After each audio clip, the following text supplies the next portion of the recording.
Sean todos más que bienvenidos y bienvenidas a esta presentación de nuestro museo virtual sobre la escuela norteamericana. Cabe destacar que, como se dijo en el lado interpelado, esta producción pertenece a nuestro proyecto final de la asignatura de teorías lingüísticas. Entrando un poco en contexto en lo que es la escuela norteamericana, esta se basa en una de las corrientes más influyentes de la lingüística y sobre el estudio del lenguaje. Para hablar de su desarrollo tenemos que remontarnos a finales del siglo XIX y principios del siglo XX, cuando en Estados Unidos se estaba viviendo un auge en la investigación científica sobre el lenguaje y cómo ese se estructura. Pioneros como Leonard Bloomfield fueron uno de los primeros que estudiaron sobre cómo nosotros adquiríamos el lenguaje y cómo nosotros podríamos ver en cuanto a su estructura y cómo otras personas también lo ven. También hubo un conflicto en cómo se clasificaban las lenguas de Norteamérica y por eso más se incluyó dentro de la escuela norteamericana.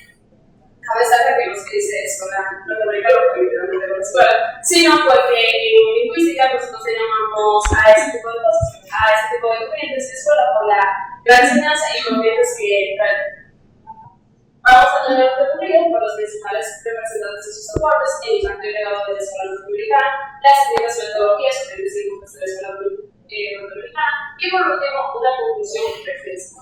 A Leonard Bloomfield, Edward Sapir, Noam Chomsky y Franz Boas. Cada uno de ellos tuvo un papel bastante importante dentro de lo que es el estudio de la lingüística, como por ejemplo Leonard Bloomfield, él planteaba que hay varios niveles en cuanto al estudio del lenguaje, iniciando desde la fonología, que estudia lo que es ya el sonido, como nosotros articulamos para emitir lo que es una palabra, ya luego sigue la fonología, seguido de la morfología y por último la sintaxis.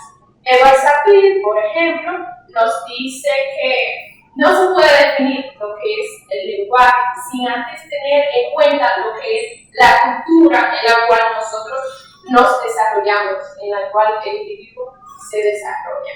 Noam Chomsky también planteó que nosotros nacemos con una capacidad innata de adquirir el lenguaje debido a lo que es un mecanismo biológico. Por último, Franz Boas, que también él planteó que el lenguaje nos ayuda a ver lo que es el mundo de una manera distinta y también a pensar de lo que fue el impacto y el legado de la escuela norteamericana.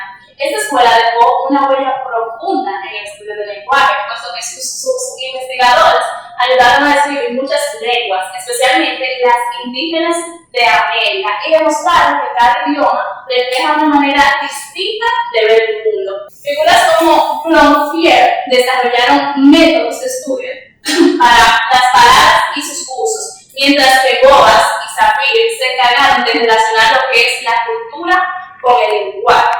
Más adelante, Chomsky se encargó, propuso de que cada ser humano nace con esa habilidad innata de adquirir el lenguaje, de aprender distintos idiomas, lo que nos ayuda a entender que ese lenguaje no es solo la manera de comunicarnos, sino que es esa manera que tenemos de ver al mundo. Bien, el impacto de esta escuela sigue vigente hoy en día, ya que sus descubrimientos ayudaron a preservar las lenguas en peligro de extinción, a mejorar la enseñanza de idiomas y a entender mejor cómo las personas aprenden a hablar. Además, estas ideas aportaron mucho a otras áreas como la psicología, la neurociencia y la inteligencia artificial. Muy bien. Dentro de estas metodologías tenemos 4 principales. Primero tenemos el estructuralismo, que fue propuesto por Bloomfield y liderado por él mismo, aunque después varios autores se le incorporaron. Este se centró en un análisis formal de la lengua, ignorando todas las partes semánticas. Se centró más en lo que fue la fonética y la morfología de las palabras, es decir, la pronunciación de los fonos, cómo se pronuncian las palabras y cómo estas están compuestas entre sí. Mientras que el discrecionalismo lo introdujo Harris y le dio un enfoque más basado en patrones estadísticos. Del mismo modo que fue Noam Chomsky, este revolucionó el campo de la gramática negativa transformacional, argumentando que el lenguaje es una capacidad innata que tienen los seres humanos, simplemente que tiene la capacidad de ir modificando cada uno según el contexto en el que se desenvuelve y las necesidades que toma, es decir, tipo licenciaturas, áreas que se deciden guiar.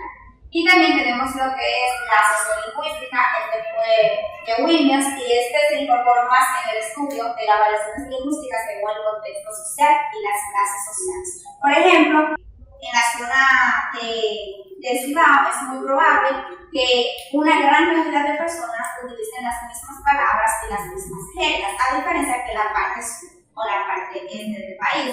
Y él decía que todo es un flujo. Nuestro lenguaje depende mucho del contexto en donde nos encontremos. Por ejemplo, ahora estamos dentro de un contexto académico, por lo cual nuestro léxico se puede adaptar a una manera más formal, no solamente la parte que hablamos, sino también nuestro lenguaje no verbal, nuestras posturas, nuestros ademanes, nuestros gestos. Muy diferente a cuando estamos, por ejemplo, en nuestra casa, podemos usar vocabulario más coloquial, más relajado, incluso usar expresiones muy diferentes a las que utilizamos en contextos como una escuela, una clínica, un funeral. Tenemos la capacidad de adaptarnos a distintas situaciones del lenguaje.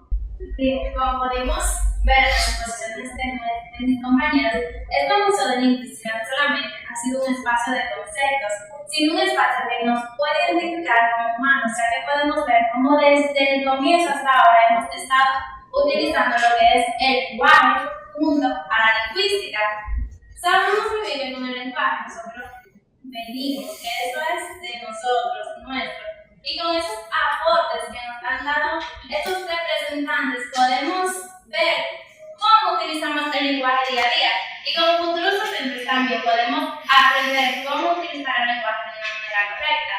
Bien, muchísimas gracias por escucharnos, por prestarnos atención y por venir a nuestro